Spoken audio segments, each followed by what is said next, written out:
शाम बखैर। आप लोग देख रहे हैं शाम की चाय विद डॉक्टर आफिया और आज हम चाय पीते हुए जो डिस्कशन करेंगे, जो बात करेंगे, आज जो हमारी मेहमान हमारे साथ होंगी चाय पे, उनसे हम बात करेंगे अबाउट मैरिटल लाइफ। उनसे हम बात करेंगे कि शादी का एक प्रोसेस, मैच मेकिंग का प्रोसेस, उसके बाद उन दो लोगों का साथ रहना, उसके बाद सिर्फ दो लोगों का नहीं, दो ख़ानदानों का साथ रहना, फिर उसमें क्या क्या इश्यूज़ आ सकते हैं, आते हैं, और थोड़ी सी लीगल पॉइंट ऑफ व्यू से ही बात होगी, क्योंकि हम इसमें ये भी बात करेंगे कि हमारा निकाहनामा कैसा है, उसमें क्या क्या राइट्स हैं, फीमेल के क्या राइट्स होते हैं, हस्बैंड के क्या राइट्स होते हैं, इनको समझना, इनको साथ लेके चलना कितना इम्पॉर्टेंट है। हमें जब ये सब कुछ पता ही नहीं होता तो हम साथ लेके कैसे चलेंगे। और फिर उसके बाद शादी में 10,000 मसाइल आते हैं। जब आप इन लॉज में होते हैं तो इन लॉज में वो लड़की जो होती है वो बेचारी सारी उम्र यही फिगर आउट करती रहती है कि मेरा असली घर है कौन सा। अम्मा अब्बा ने वहाँ से भेज दिया कि तुम अपने घर जाओ, अब यहाँ आती है तो पता चलता है तो लॉज का घर है, अब वो कहाँ जाए। तो उस बेचारी को सारी उम्र समझ नहीं आता कि उसका घर कौन सा है। तो दोनों जगहों पे उसको एक अजनबी वाली फीलिंग होती है। वापस वो जाती है तो वहाँ पे वो एज अ मेहमान ट्रीट की जाती है, एक्सेप्ट नहीं की जाती। और जब वो इन लॉज में आती है तो वो इन लॉज में भी एक बाहर का इंसान समझी जाती है। घर की फैमिली दिल से जो समझना होता है वो मुश्किल होता है। काफ़ी ख़ानदानों में यही इश्यूज़ हैं और लोग काफ़ी परेशान रहते हैं। फिर हस्बैंड और वाइफ के बीच में मिसअंडरस्टैंडिंग्स हो जाती हैं, कम्युनिकेशन गैप्स आ जाते हैं, एक्स्ट्रा मैरिटल अफेयर्स आ जाते हैं, ऐसी बहुत सारी चीज़ें शुरू हो जाती हैं। फिर बच्चों के ऊपर लड़ाई होती है, फिर फैमिली प्लानिंग्स पे लड़ाइयाँ होती हैं और सबसे एंड में मुझे लगता है सारी चीज़ों में हस्बैंड और वाइफ वो बेचारे तो भुगतते ही भुगतते हैं दोनों, ठीक है, लेकिन उनके साथ सबसे ज़्यादा भुगतते हैं उनके बच्चे। इन सारे इश्यूज़ पे आज बात होगी। आप हमारे साथ रहिएगा और अपना फीडबैक हमको ज़रूर दीजिएगा। हमारा फेसबुक का, हमारा आपको पता है फेसबुक का पेज है, हमारा इंस्टाग्राम का हैंडल है, हमारा यूट्यूब का चैनल है जिसे आप फॉलो लाइक सब्सक्राइब करते हैं, और आप हमारे फीडबैक वाले ईमेल एड्रेस पे feedback@agenow.tv पे फीडबैक देते हैं। आपके ही पूछे हुए सवाल जो हैं हम हमारे गेस्ट से पूछते हैं और उनके जवाब लेते हैं। तो आज की चाय, जल्दी से जाइए चाय बनाइए। थोड़ी देर पहले बताया था कि आज चाय के कप के साथ हम जो बातें करेंगे वो घर घर की कहानी वाली बात होगी, क्योंकि ऑफ कोर्स हर घर में एक रिश्तेदार होते हैं, रिश्ते बने हुए होते हैं, उनको संभाल के रखना होता है। वो रिश्ते बनते कैसे हैं, बनने का तरीका क्या है और उसके बाद उनको संभालने का तरीका क्या है। रिश्ते तो चलो हो जाते हैं, लोगों की शादियाँ हो जाती हैं, सारा मसला कहाँ आता है उनको आगे लॉन्ग टर्म मेंटेन करने में, जिसके बीच में ऑब्वियसली दो लोग नहीं होते, दो ख़ानदान होते हैं हमारे माशरे में। बेसिकली हमारे पास जो पहली गेस्ट हैं वो जी मैच मेकर हैं। She is working as a counsellor, healer, hypnotist and motivational speaker. हमारे पास मौजूद है फ़ाइज़ा असलम। अस्सलाम वालेकुम। वालेकुम अस्सलाम। कैसी हैं आप? बिल्कुल ठीक, अल्हम्दुलिल्लाह। हम आपसे बहुत सारी बातें करने वाले हैं। हमारे पास जो दूसरी गेस्ट मौजूद हैं उनके बारे में मैं आपको बताऊँ, she is an advocate high court, और जो सारे लीगल मसाइल होते हैं वो उनको केटर करती है। हमारे पास है जी आसिया मुनीर। अस्सलाम वालेकुम मैम। वालेकुम सलाम। आप कैसी हैं? शुक्र है। बिल्कुल ठीक ठाक। अच्छा जी, सबसे पहले तो हम आते हैं मैच मेकिंग के पॉइंट पे। देखिए मैच मेकिंग भी सबसे इम्पोर्टेंट, सबसे पहले होता तो यही है ना, इसके बाद सारे मसले शुरू होते हैं, या ज़रूरी नहीं कि मसले शुरू हो। Ma'am, match making, how do you go for this? हमारी वेबसाइट है shaadilink.org, जिस पे जो भी कैंडिडेट्स हैं वो अपना रजिस्ट्रेशन फॉर्म सबमिट करते हैं। उसके बाद मिनिमम चार्जेस हैं, वन टाइम चार्जेस हैं। इसके अलावा हम कोई सक्सेस फ़ीस चार्ज नहीं करते। ये फ़ी सबीलिल्लाह हमारा काम है जिसको हम गुज़श्ता 6 साल से कर रहे हैं। और इसके साथ हमारी पूरी टीम है, असिस्टेंट्स हैं हमारे जो कि इसको लेके चलते हैं। इसके बहुत सारे चैलेंजेस हैं जिसको हम डे टू डे फेस करते हैं। राइट तो या वेबसाइट के थ्रू आप ये रिश्ते करवाते हैं? यस। इस तरह के रिश्ते जो हम लोग वेबसाइट के थ्रू करते हैं मैम, इनके आपके पास केसेस कितने आते हैं? 2 या 3 तो ज़रूर आ रहे होते हैं, क्योंकि मेरा ताल्लुक़ एक जो है औरत फाउंडेशन से है। एक UNDP का प्रोजेक्ट है जिसमें एक जेंडर डेस्क सेटअप किया गया है, कंप्लेंट सेल है वुमेन डेवलपमेंट डिपार्टमेंट में। तो UNDP का जो प्रमोशन ऑफ जेंडर जस्टिस, ये एक प्रोजेक्ट है जो कि तमाम सूबों में है, जिसमें लाहौर, मुल्तान और के सवात है, कोयटा है और कराची है सिंध में। तो यहाँ पर डेली बेसिस पे, क्योंकि मैं वहाँ पे अपने कोर्ट टाइमिंग के बाद वहीं जाती हूँ, 5-6 बज जाते हैं, तो डेली बेसिस पे 3 से 4 केसेस आ रहे होते हैं। अच्छा मैम, उनकी शादियों का यूजली सीन क्या होता है? घर घर में ख़ानदान में शादियाँ हुई भी होती हैं, लव मैरिजेस होती हैं, अरेंज मैरिजेस होती हैं, या फिर ऐसी कोई मैरिज काउंसलर, कोई मैच मेकर जैसे मैम है? सब इसमें आता है कैटेगरी, जिसमें क्या सबसे ज़्यादा केसेस किसके आते हैं? सबसे ज़्यादा जो है जो उन्होंने अरेंज मैरिज की हुई होती है कि फैमिली में कोई इन्वेस्टिगेशन कुछ नहीं की गई, बस अच्छा लड़का है, बाहर जॉब कर रहा है, सब कुछ है, लड़की को बाहर ले जाएगा और फिर जो है घर में शादी के बाद वो अपने फैमिली में छोड़ के चला जाता है, वहाँ से फिर डिस्प्यूट शुरू हो जाते हैं। कुछ ऐसे होते हैं, जैसे मेरे पास अभी आया था सितंबर में एक केस आया था कि बाहर चला गया शौहर शादी करके, वो लड़की 15 दिन माँ के पास रहती थी, 15 दिन अपने इन लॉज में रहती थी, ये डिवाइड किया गया था। और जो एक्सपेंसेस होते थे, डिलीवरी जो एक्सपेंस हो रहे हैं सब है, वो उसकी माँ बर्दाश्त करती थी। अच्छा। इवन एक छोटी सी बस बात हुई कि जब ये जो कोविड का था, इसमें इसकी जॉब चली गई और घर में ही रह रहा था, तो उसकी माँ ने कंप्लेन की कि मेरे गेस्ट आए हुए थे, तो इसने चाय पानी कुछ नहीं पूछा, क्योंकि ऑलरेडी उसके 3 बच्चे थे जो कि बहुत छोटी एज के थे और एक 2 या 3 माह का बच्चा था। तो उसमें उसने कहा, मैंने उनसे अपनी सास से पूछा था कि भाई आपको अम्मा कुछ चाहिए तो मुझे बता दें, मैं अपने बच्चे का पैम्पर साफ़ कर रही हूँ जो भी है। तो उसने कहा नहीं मुझे नहीं चाहिए। उसने वो छोटी छोटी सी बातें जो है वो इस तरह से लगाई कि उनकी फैमिली को भी बुलवा लिया, लड़की को इतना मारा पीटा, उसकी नाक तोड़ दी और काफ़ी वो अनकॉन्शियस हो गई थी। फिर उसको जिना हॉस्पिटल भेजा गया। फिर हमने भी मतलब वो लोग आए कि भाई ये क्या हो रहा है हमारे साथ, हमारी बच्ची इतना सफ़र कर रही है, शौहर बाहर होता है फिर भी फैमिली की लुक आफ्टर कर रही है। एफआईआर हुई, उसको भी जेल कस्टडी भी हुआ।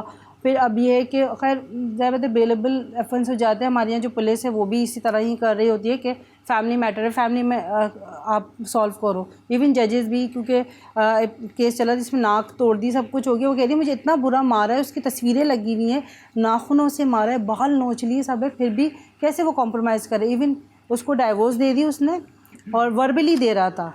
मतलब ये केसेस है, वर्बली दे दी, लटकती रहो तुम, मैं तो भेजूँगा ही नहीं, पेपर ही नहीं भेजूँगा। फिर हमने उनसे बात की कि ठीक है आप हम केस कर देते हैं। तो फिर जाके इन्होंने कंप्लेंट सेल, जिस तरह से गवर्नमेंट का इदारा है वुमेन डेवलपमेंट डिपार्टमेंट, इसके थ्रू हमने फ़ोन वगैरह कराया, तो फिर उन्होंने पेपर भेजे। तो ये वाले केसेस भी ज़्यादा हैं कि वर्बली दे देते हैं और ये एक तरह से मेंटली तशद्दुद ही हुआ ना ये, कि आपको वर्बली दे दिया है और उसको पेपर नहीं भेज रहे। तो इस तरह के केसेस बहुत आ रहे हैं। फिर इसके अलावा जो है कुछ ने अगर लव मैरिज कर ली है तो वो फैमिली वाले कहते हैं खुद ने किया है खुद भुगतो। हाँ, ये तो होता है, ये कि हम आप लोगों के नहीं पड़ रहा है। और फिर इस तरह के केसेस है कि मियाँ बीवी सही है, खुश हैं, लेकिन सास ससुर है या नंद है या लड़की की फैमिली में से कोई एक ऐसा कंपोनेंट है जो कि अगर उसने अपनी मतलब भांजी भतीजी जिसकी भी शादी करवाई है और उनके इन लॉज में से उसका अपना डिस्प्यूट हो गया है, तो ये कहती मैं इसको भी नहीं रहने देती। Oh my God. मतलब इस तरह हम के अब आपकी तरफ थोड़ा आते हैं। ये रिलेशनशिप का मासूम रिलेशनशिप जिससे शादी होती है वो टॉक्सिक रिलेशनशिप्स में चेंज हो जाती है, हम लोग अक्सर ही देखते हैं। आपके पास तो केसेस ही ये याद है। अच्छा, हम लोग जब बहू ढूंढने जाते हैं या जब शादी करते हैं तो ये क्यों एक्सपेक्ट करते हैं उससे कि वो पूरा घर जो है वो संभालेगी, वो ये चाय पानी भी पूछेगी, तो वो खाना भी बनाएगी, तो वो सफाइयाँ झाड़ू पोछे भी करेगी, तो वो सब कुछ भी करेगी और बच्चे भी पालेगी। Is that a realistic you know कि क्या कह सकते हैं रियलिस्टिक हमारी उससे अप्रोच? देखिए, जिस चीज़ की तरफ आप इशारा कर रही हैं ये हमारी सोसाइटी में एक हिंदू माशरे की सोच है, ठीक है। क्योंकि अगर हम अपनी उस दौर को देखते हैं जिसमें जो सहाबा कराम या सहाबियात का दौर था, उसमें हम देखते हैं कि उस वक्त ख़वातीन घर भी संभालती थी, यानी बच्चे भी पैदा करती थी, घर के काम भी करती थी, लेकिन वो बाहर बिजनेस भी किया करती थी, ठीक है ना। ये जो आजकल अप्रोच है, जो हमारे सोसाइटी की ख़ास अप्रोच है कि औरत जो है वो सिर्फ घर गृहस्थी के लिए बनी है और शादी होके जब वो इस घर में आई है तो उसका पहला काम ये है कि वो घर की डस्टिंग भी करेगी, वो बच्चे भी पालेगी, वो खाना भी बनाएगी, वो सास ससुर की खिदमत भी करेगी।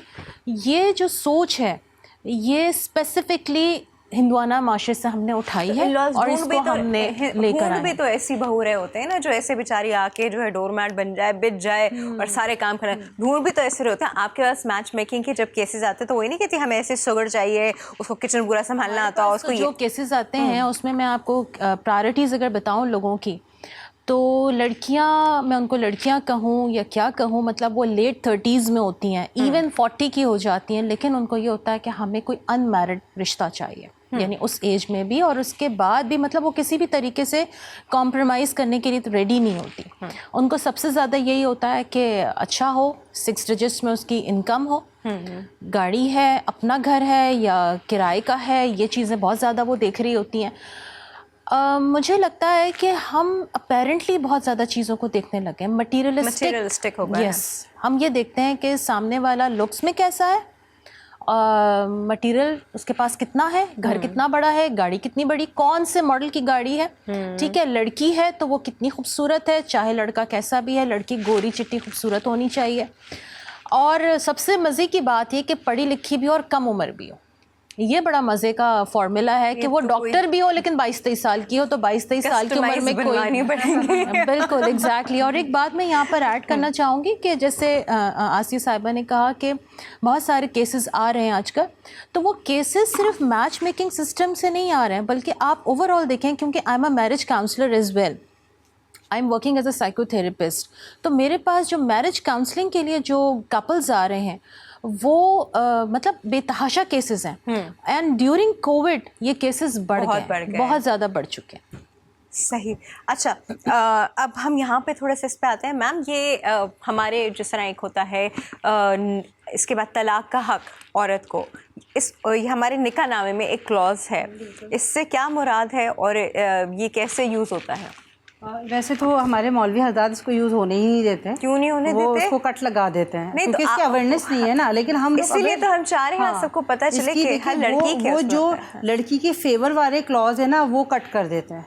और इसमें हमारे जो लड़की के फैमिली वाले भी होते हैं, वो कहते हैं अच्छा नहीं, लड़की को तलाक करनी, तलाक की बात नहीं कर रहे, अभी शादी हो रही है, इसको रहने दो, खुशी या ये, मतलब उनको समझाना पड़ता है। कि मैंने जो कि अभी एक सेशन किया था, क्योंकि सेशन भी लेते हुए बीकॉम पार्ट 1 पार्ट 2 की बच्चियाँ थी, तो मैंने उनको बताया कि देखिए आपके फेवर में ये क्लॉजेज हैं, 16, 17, 18 है, जिसमें आपका राइट है, ये आपके फेवर में ये वाले क्लॉज अभी आप थोड़ी एक डिटेल में हमें बताइएगा। हम एक छोटी सी ब्रेक ले रहे हैं, ब्रेक के बाद हाजिर होते हैं और सारी ख़वातीन, लड़कियां, जितने लोग इस वक्त बैठे शो देख रहे हैं, कान खोल के सुने कि ये वाले जो राइट्स हैं ये खातून को दिए गए हैं, इनको काटने का किसी को भी हक नहीं है। बात करें उन क्लॉजेस की जो कि आपके निकाहनामा में अवेलेबल होते हैं, जो आपके अपने राइट के लिए हैं, और उसका काट देना जो है वो एक्चुअली मैं ये कहूँगी कि अगर हम उसको काट देते हैं तो हम नाइंसाफ़ी करते हैं। मैम वो क्या क्लॉजेस है जो भी आप बता रही थी? ये जो निकाहनामे के सेकंड पेज होता है 16, 17, 18 है, जिसमें 16, 17, 18 है।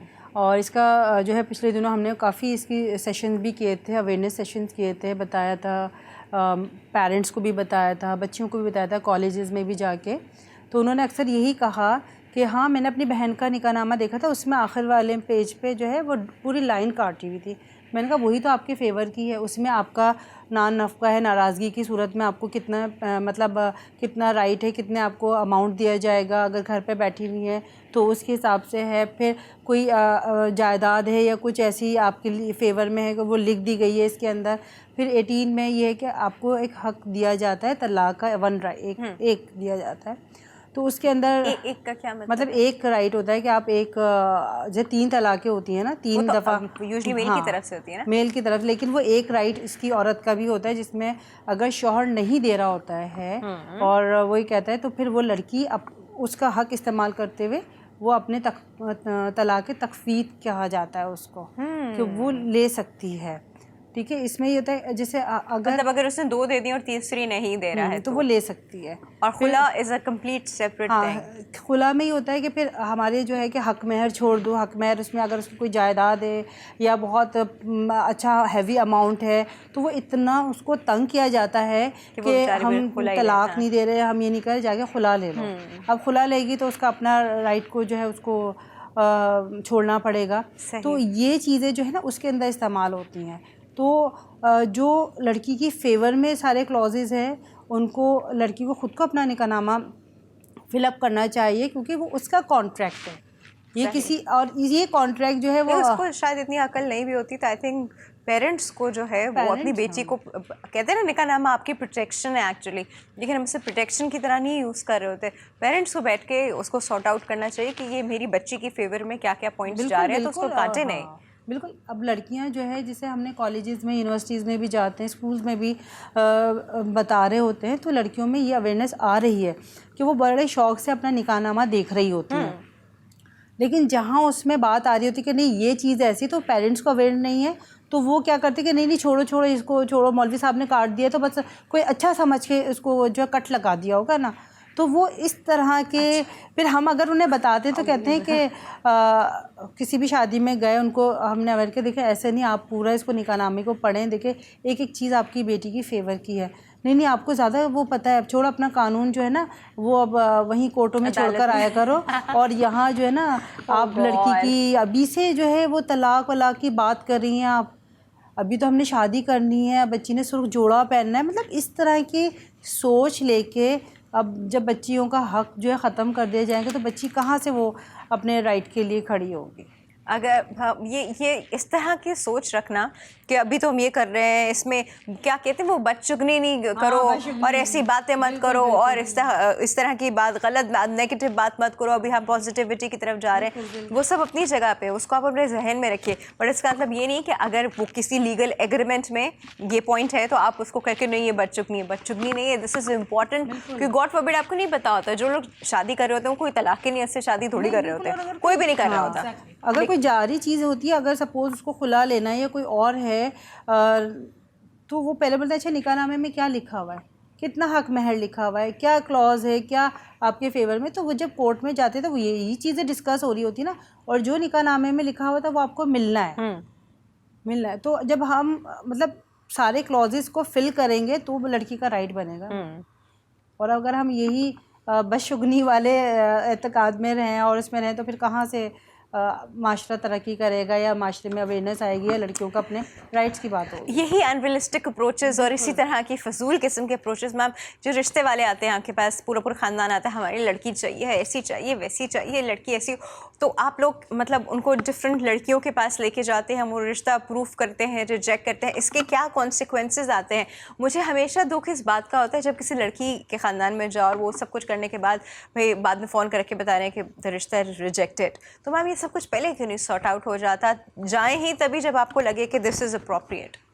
इसीलिए हमारी सोच ये होती है या हमारी अप्रोच ये होती है कि आप फ़ोन पे पहले एक दूसरे के साथ जो इनिशियल इन्फॉर्मेशन है वो आप शेयर कर लें, और अगर आप पिक्चर्स शेयर करना चाहते हैं तो आप ज़रूर कीजिए आपस में। अच्छा, लेकिन पिक्चर शेयर करने में एक थोड़ा सा ड्रॉबैक ये होता है कि बाज़ औक़ात वो पिक्चर अच्छी नहीं होती, वो लड़की ख़ुद देखने में अच्छी होती है, बाज़ लोग की पिक्चर्स अच्छी नहीं आती, तो जब मिलते हैं, मुलाकात करते हैं, तो उस वक्त कहते हैं ना वो जब आप एक कनेक्शन बनना होता है तो आप एक वाइब्स एक्सचेंज करते हैं जब आप एक दूसरे से मिल रहे होते हैं, तो वो मुलाकात बड़ी इंपॉर्टेंट होती है। तो अगर वो मुलाकात हो जाती है और एक अच्छे इन्वायरमेंट में, ज़रूरी नहीं कि लड़का ही रिजेक्ट करे, लड़की भी तो रिजेक्ट कर सकती है।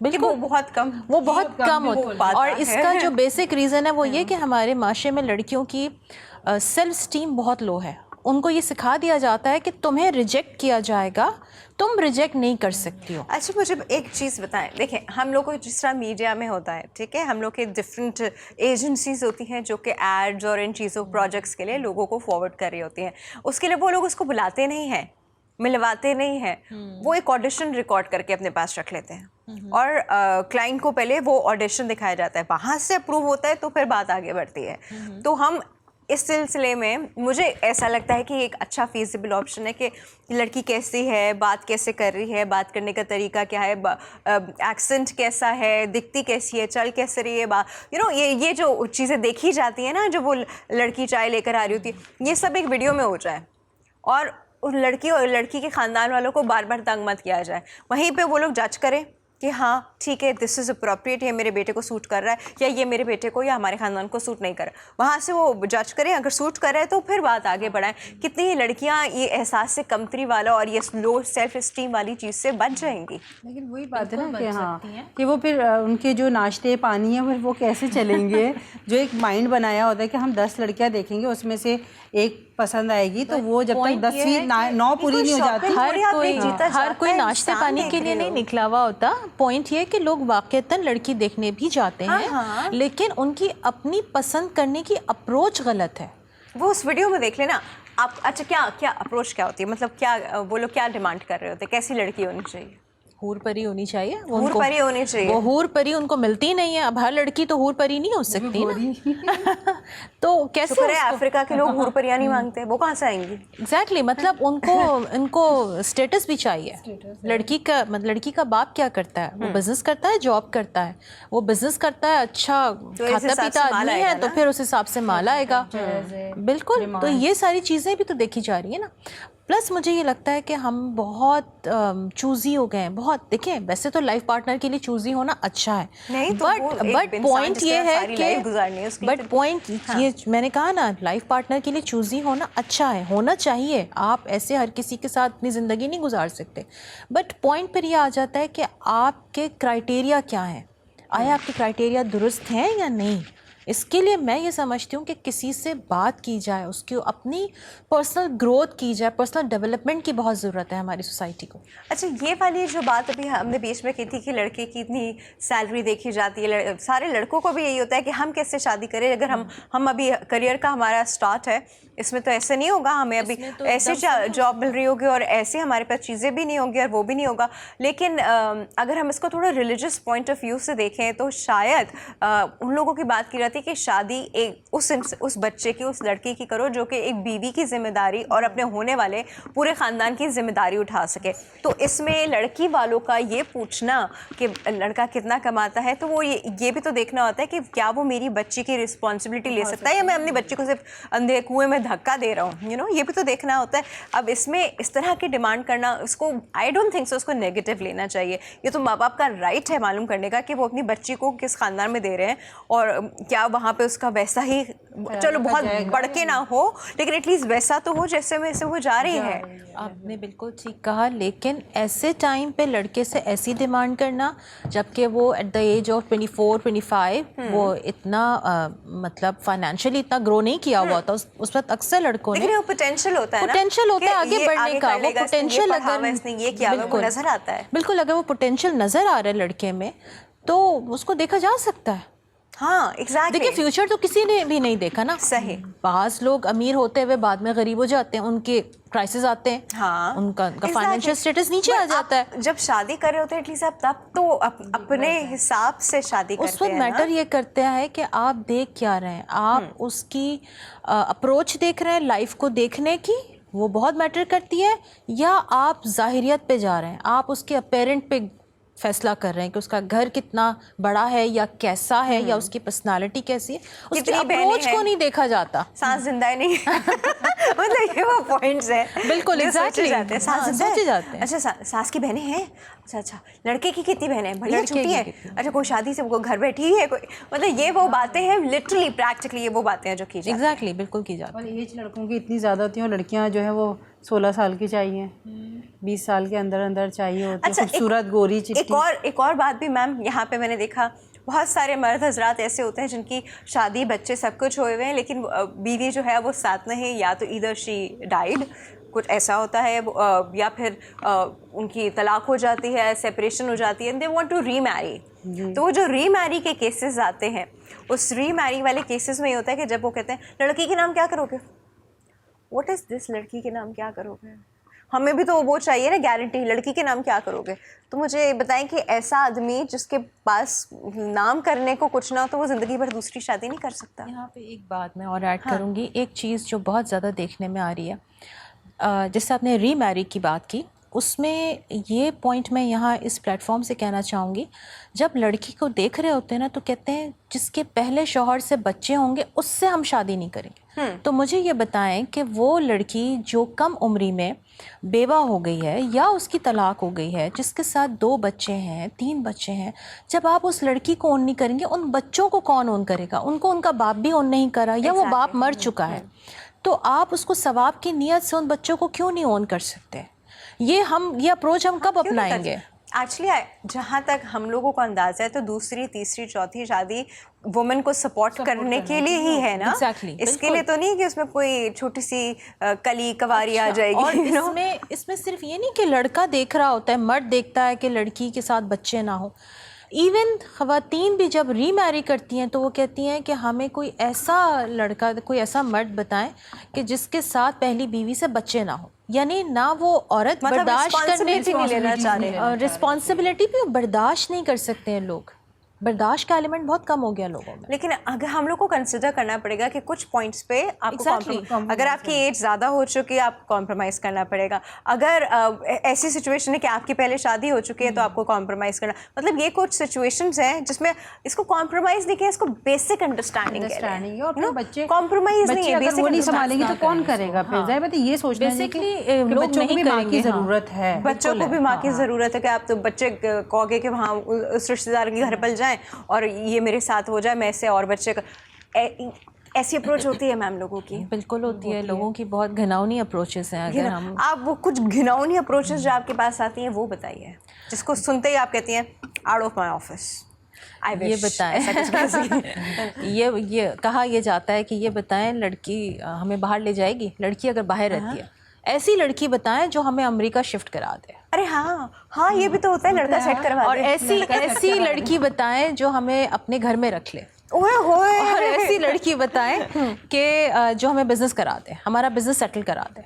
चलता है बिजनेस, बस उसमें कुछ इन्वेस्टमेंट की ज़रूरत है। अब ये क्या है, हम इसको घिनौना नहीं कहेंगे तो क्या कहेंगे? इसका मतलब है कि आप शादी कर रहे हैं एक बहुत ही मतलब अपनी बदनीयती के साथ। नीयत अच्छी नहीं है। ये तो वो शादी वाली बात है। देखिए शादी क्यों की जाती है? वो शादी नहीं है, जाती है। शादी की कॉन्सेप्ट बताइए, शादी क्यों की जाती है? शादी होती है कि ज़ाहिर बात है अपनी फैमिली आगे बढ़ाने के लिए दो फैमिली आपस में मिल के रहें, और लड़का लड़की जो कि हमारी सोसाइटी का, माशरे का, इस्लामी पॉइंट ऑफ व्यू से देखा जाए तो एक नीड है जिससे बेरा रवी ख़त्म हो और जो है वो आगे अपनी फैमिली में मूव करें और उन्हीं के साथ ऑनेस्टली रहें करें, अपनी फैमिली को आगे बढ़ाएं। तो बेसिकली जो हमारा जो मतलब मज़हब भी यही कहता है, माशरा भी यही कहता है कि लड़का और लड़की बेरा रवी से बच जाए। ये है बेसिकली शादी का जो कॉन्सेप्ट है। और शादी के उसमें रोल्स होते हैं। आदमी को घर को सपोर्ट करना होता है, औरत जो है वो उस घर का निगरान होती है, वो उस घर का ख्याल करती है, वो उसके बच्चे पालती है, वो एक फैमिली बनाती है उसकी। हाँ, जॉब भी कर रही होती है, कभी जॉब भी कर रही होती है, एग्जैक्टली जॉब कर रहा है। इसमें आप रोल रिवर्स कैसे करके कि लड़की मुझे बाहर सेटल कराए तो लड़की कारोबार में पैसे लगाए, तो माइंडसेट है लोगों के। बिल्कुल है। मतलब ये तो शादी नहीं हुई ना, ये शादी नहीं, बिजनेस ये है। तो कोई बिजनेस है। वो इसी तरह से देखिए सोसाइटी में वो एक तरह से मॉडल देखने निकलते हैं कि कौन सी ऐसी लड़की है जो हमें सेट करा देगी, कौन सा ऐसा बिजनेस है जो हमें हेल्प कर देगा या हमें बाहर लेके चले जाए। तो ये तो एक देखने के लिए निकल गए ना कि आप एक जा रहे हैं मार्केट में, जा रहे हैं एक अच्छा सा ब्रांडेड कपड़ा ले रहे हैं या कोई एक फर्नीचर अच्छा ले रहे हैं, तो इसी तरह आप लड़की के लिए निकल रहे हैं। मतलब लोगों की चॉइसेस और प्रायोरिटीज जो है प्रायोरिटीज चेंज हो गई हैं, जिसकी शॉर्टकट कह सकते हैं हम। जब ये चीज़ें चेंज होंगी तो कभी भी वो चीज़ स्मूथ नहीं होगी, कभी भी वो चीज़ अच्छी नहीं होगी। जो चीज़ अच्छी नीयत के साथ शुरू नहीं हुई वो अच्छी नीयत वो अच्छा चलेगी कैसे? एग्जैक्टली, बिल्कुल बिल्कुल। Ma'am thank you so much, बहुत बहुत शुक्रिया। दो इसमें मुझे लगता है बहुत बात करने को, मेरे पास बहुत सारी चीज़ें आपसे पूछने के लिए, आपसे भी पूछने के लिए। मैं एक थोड़ा सा शेयर करूंगी मैम, जरा जल्दी कर दीजिएगा। तो ये जो है ख़वातीन की जेंडर डेस्क है जो कि कंप्लेंट सेल है वुमेन डेवलपमेंट डिपार्टमेंट, वहाँ पे ये सेटअप है। मैं उसमें एज आ ऑफिसर बैठती हूँ और इस तरह के जितने ख़वातीन के मसाइल हैं जिसमें साइकोलॉजिकली और कानूनी मसाइल, मशवरे, और हम उसमें मीडिएशन भी करा रहे होते हैं। अगर किसी को कोर्ट में अगर केस है तो वहाँ भी रेफ़र किया जा रहा होता है। तो ये बहुत अच्छा मतलब एक है। और इसमें एक हेल्पलाइन है 1094 है, जो कि अगर औरतों के लिए कोई तशद्दुद या कहीं इवन पड़ोसी में भी अगर हो रहा है तो यहाँ हेल्पलाइन पे आप बता सकते हैं कि भाई इस इलाके में, इस जगह, इस घर में 1094 हेल्पलाइन, सब लोग याद कर लें। वुमेन डेवलपमेंट डिपार्टमेंट की ये 24 आवर सर्विस Very है। nice. तो इस पे जो है क्योंकि बेटा यूजुअली रात को बिल्कुल। हाँ थैंक यू। चले, thank you ma'am, thank you so much, आप दोनों का बहुत बहुत शुक्रिया। हम एक छोटा सा ब्रेक ले रहे हैं और हम इसके बाद दोबारा मिलते हैं।